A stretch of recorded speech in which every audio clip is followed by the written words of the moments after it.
Hello guys, welcome back to One Piece episode 3, as today we are going to react and basically review this episode as we have been doing for the two prior One Piece episodes. But before we do any of that, I just wanted to give a bit of housekeeping before we get started.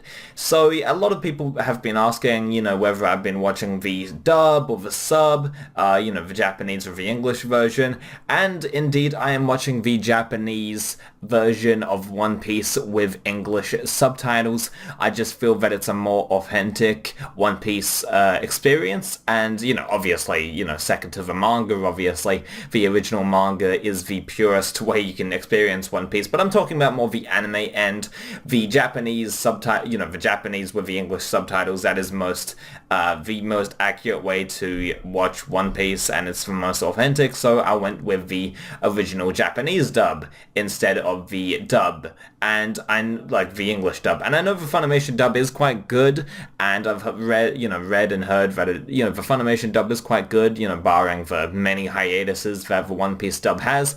But either way, I just wanted to do the Japanese version for the authenticity of it. So without further ado, let's move on to One Piece episode 3, shall we? So in episode 2, Luffy saves Zorro and Kobe using his rubber body by deflecting the bullets that the soldiers were firing at Zorro and Kobe. So Luffy saves Zorro and Kobe, and then Captain Morgan explains that the devil fruits granted Luffy his rubber powers after he ate one. So yes, Luffy ate the devil fruit, which gave him the gum powers, the gum fruit Luffy ate, and then he got rubber powers after that. So Captain Morgan just reiterates that, and because he's just explaining it for the men, because it's like, what the hell, like Luffy's a rubber man. But anyway, in a weird turn of events, Zorro agrees to be a pirate along with Luffy because he has already broken the law by rebelling against the Navy, and all he asks in return is to not get in the way of him being one of the best swordsmen in the world. Zorro's ambition in this series is to be the best swordsman in the world. Even though he's already a master swordsman, he just wants to be the best swordsman that ever lived. And Luffy is like, sure, whatever, as long as you join my crew. And then Zorro is untied, and then Luffy goes and kicks Morgan's axe-handed ass, and in this episode 3, there are awesome impact frames of animation. I mean, like, Luffy is just like kicking the shit out of Captain Morgan, and it's a really cool little fight here. But then Helmeppo, Morgan's son, threatens to shoot Kobe as he becomes a hostage. So Helmeppo, he has a pistol and he's about to shoot Kobe and make him into a hostage. And then Luffy protects Kobe and Helmeppo gets knocked out, and then Morgan is about to kill Luffy, but then Zorro stabs him with one of his 3 swords. So yeah, Zorro, he has 3 swords, as we know from episode 2, and he uses all 3 of them. So he just loves using not even 2 swords, but all 3, which is a little gag that persists from episode 2 into episode 3, which I thought was kind of funny. And then the Marine troops, instead of trying to arrest Luffy, Kobe, and Zorro, they actually throw their weapons into the air as celebration, because they were just scared of Morgan this whole time, which I expected, but it was just nice to see. And then Zorro nearly passes out due to him just being so hungry, which is a little moment that I kind of like that they threw in there, because, it's justified. Zorro would be so hungry after that, a whole, 3 weeks, because he hasn't eaten, except for those little rice balls. But, yeah, anyway, nice little gag with Zorro just nearly passing out because he's hungry. Really liked that scene. And then, meanwhile, Nami is inside the Navy base scouting for a chart of the Grand Line. So Nami is sort of scouting around, and then when she unravels the map, so she looks, around, and then she uncovers a safe, and then she opens the safe, and it turns out when she unravels the map, the chart of the Grand Line, it actually just turns out to be a note stating that a person called Buggy the Immortal has taken the map for themselves. Now, and that sort of annoys Nami. And then, who is Buggy? Well, he is someone that will be introduced later into the show, One Piece. It'll be introduced later into the show, but I like the little foreshadowing here, who is Buggy? So I liked that scene, and then Nami's like, what the hell? Like, what happened? And so yeah, Zorro catches up on a few meals and is just chilling with Luffy and Kobe, and obviously the little girl that, Zorro has come to know.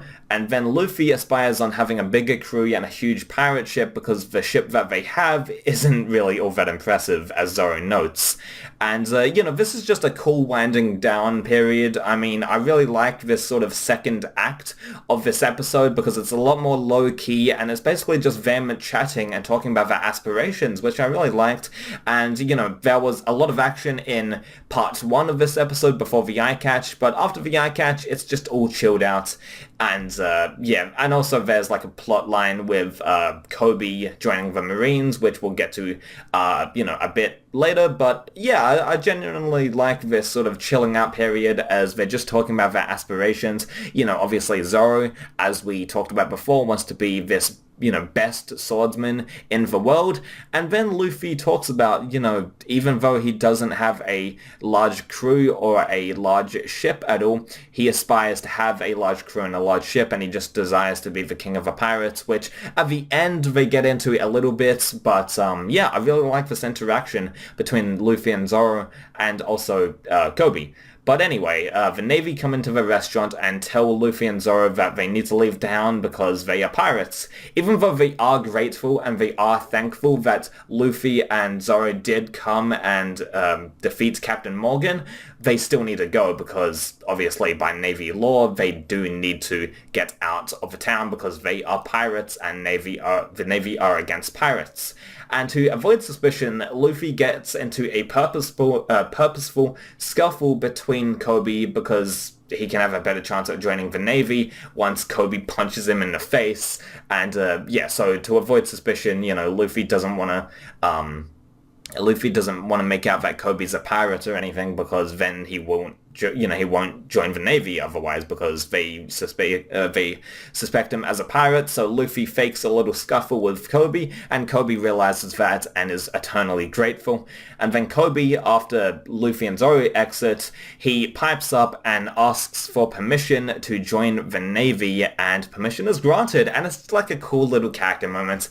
I do like Kobe. He is warm to me in these 3 episodes, and you do really get where he's coming from. He just wants to do the right thing. He just wants to sort of make something of himself, and he has big aspirations to join a Navy, so it's a cool little character moment in these 3 episodes that he actually gets to join the Navy, and he gets his shot, all thanks to Luffy. So yeah, and Luffy, a pirate of all people, can help a little kid out, and obviously Luffy's not an evil guy because he's a pirate. He just he just wants to be king of the pirates and find the One Piece. But so cool little character moment. I do like Kobe in this episode, and him also untying Zorro in episode 2, the end of episode 2, I really liked. And so Luffy and Kobe, Luffy and Zorro leave via boat, and so does Nami, and Nami escapes via boat as well.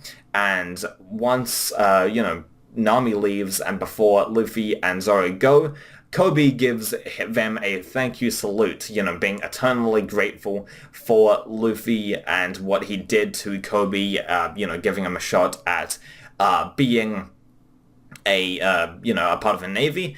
And what's really funny is that, like, the Navy, they also salute Luffy and Zoro before they go, but it's under naval law that they can't salute, pirates, so they all go starving for, like, a week, I believe it was, or a day.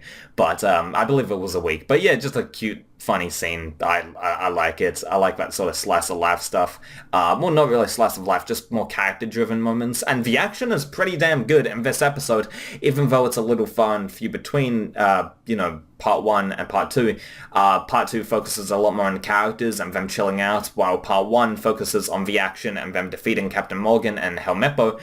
Those assholes, I mean, they're absolute pricks, but I'm sure we'll see him again. In fact, we do, Helmeppo and Axeman, Axe Hand Morgan, they do return in One Piece, and I'm looking forward to that greatly because they are two characters that I do really like. And yeah, so Luffy and Zorro, they go now pirates, Zorro is now a pirate, and as the episode closes, Luffy explains the reason why he actually wants to become king of the pirates. Not out of greed or being hungry for power, but he once, and I quote, swore to a certain man that someday I will gather a great crew and find the greatest treasure and become king of the pirates. So he swore to a man, and we see like a little flashback of him having a straw hat, like a little Luffy, and him, swearing that he'll become king of the pirates and gather a great crew and find the world's greatest treasure, that being for One Piece. And then Luffy and Zoro now set for the Grand Line, with Kobe now joined the Marines, and it comes to a close, and Nami goes out to sea looking for the Grand Line chart, supposedly. So what did I think about this episode? I thought it was pretty damn good, and it's a lot more quicker paced with part 1, especially because it's mostly action, but in part 2 it's also quicker paced because it's just chilling out, and the characters are interacting, and it's so interesting just hearing their aspirations and stuff, even though it has been a little monotonous, them explaining, the Grand Line and how the Grand Line is dangerous and nobody has survived, being in the Grand Line, and how the One Piece is in the Grand Line. It's kind of repetitive at this point, them going over the same plot point, but they kind of have to do that to fill out the episode, which I understand is probably a lot more trimmed down in the manga, the explanation about the Grand Line and, Gold D. Roger and the One Piece. It's probably a lot more padded out in this episode in the anime, but that was kind of monotonous. But I did like just hearing the aspirations and Luffy actually giving a reason why he wants to become king of the pirates. And I said in my last video, I believe, or maybe it was episode 1, that I thought it was interesting that Luffy of all people wants to be king of the pirates because being the king of the pirates is described as one, having all the power and fame and fortune, and that didn't to me at least, that didn't seem like, Luffy's bag. Like, why would he want, fame or power? That doesn't seem like his type of deal. So I'm glad they semi-explained why he wants to become king of the pirates. He just swore to a certain man that someday he'll gather a great crew and find the One Piece and become king of the pirates. That's basically it. He just promised this man, which we'll get to, in a future episode, I bet. But, that's pretty simple. And Luffy is a simple character with simple motivations, just to eat and, become king of the pirates. And I'm glad that he has a simple motivation, which will probably be expanded upon, but either way, I did love this episode much more than the other two. This is probably the best episode so far in One Piece, and episode 2 is the second best, and episode 1 is my least favorite so far of these 3 episodes. But in episode 4, we get to the Romance Dawn arc finale, I believe, with episode 4, so I'm looking forward to that. Great action in this episode, and also great character moments with Zorro nearly passing out due to him being starving, and then just the second half especially is pretty damn good. So that's going to do it for me. Please make sure to rate, comment, and subscribe if you want more One Piece reviews and videos. Please leave a like on this video, and yeah, see you guys next time. Bye.